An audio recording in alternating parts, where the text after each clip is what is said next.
Today we have Mr. Parikshit Kala with ourselves, who is making spirituality and studies of the scriptures easily understandable.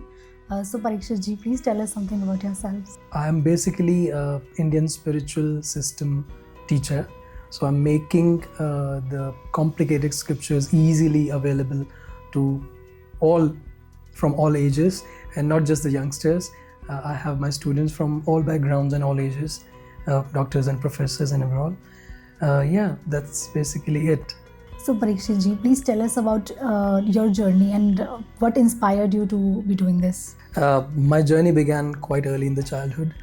As far back as my memory serves me, I've always been invested heavily in the thoughts of God. Meditation came naturally to me, so I did not have to learn. The only curiosity was, am I mad, or does this make sense? Is it valid? Is it something that I should pursue or not? That led to an intense inquiry into all religions, not just Indian religions. Then as I grew older, it went on to philosophical studies. Then every subject that exists on the planet, I went into that, just so to understand what they lead us to. Like, what is the final point? Like, if I'm studying mathematics, is it only to become a teacher, or to calculate my bills, or is there something more to it? And the deeper I went, I realized that it's all pointing towards the same thing.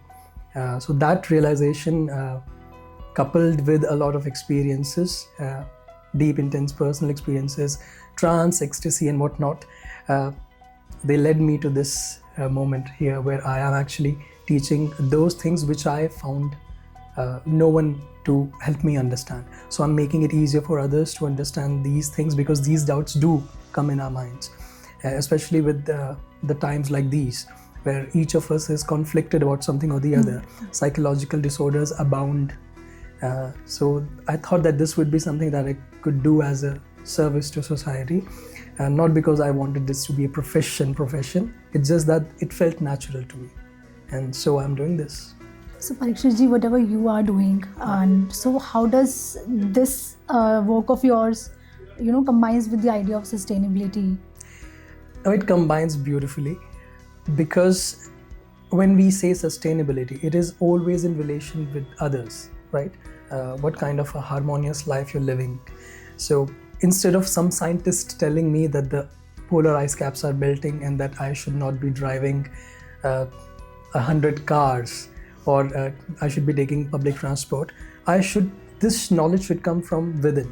I should be more considerate of the others, not just humans, but the animals and whatever environment has offered to us. So I think this is what the goal of sustainability is. And if you study the scriptures, if you follow spirituality truly, not just pretend to be spiritual, like going to pilgrimages and kicking selfies, if you're truly spiritual, then you naturally, from within, a clear conscience emerges, the idea that you have to be in harmony with others. For example, the concept of Ahimsa, non-violence. I think this is the root of sustainability.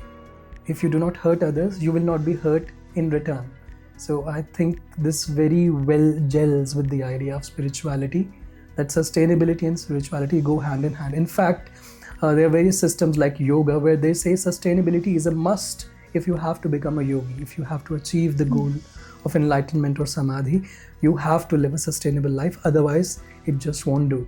That is why you see frugal living, minimalist living so promoted in Indian traditions, and that is why Indian society, for most part, has always been not that materialistic.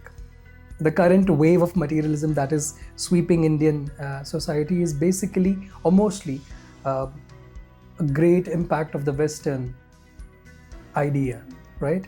So I think if you are spiritual, truly spiritual, you can be nothing but sustainable, and you will be doing a great service to everyone just by being who you are, not doing anything exceptional. You'll be considerate in what you eat, what you wear, what you consume, how you treat others, how you interact with the environment. So it all fits in together. So how do you think you can help the youth to engage into your idea? Basically, because I still identify as a youth, although I'm not that young anymore, but because my background has been what most people are pursuing nowadays. I've been trained in mechanical engineering, that I've worked in the IT for 11 years. I've gone through all the subjects, all the transitions, all the fears, all the concerns that the youth generally goes through. So the way I approach teaching Indian scriptures is from their point of view, not my point of view. I'm not imposing my opinion on the scripture, of the scripture on them. I'm trying to understand what are their pain points and then help them in that regard. And sustainability, if you see any of my sessions, if you ask any of my students, they will tell you that all I'm constantly talking about is live a more plant-based life. Think about your environmental impact, because if you do not do that, then no ritual, no banging head on the altars will help you, because this is how you're interacting with God. You've not seen God. What you see is the nature manifest. So if you do not live in harmony with nature, you might not reach any goal. Leave aside spirituality. So yeah, I think that's how I make my bit of effort. Parikshit Kala ji, thank you so much for coming here. Thank you so much, and I loved your opinions on the sustainability and about the youth and spirituality. Thank you so much. Thank you so much. You're very welcome, and I appreciate your endeavor.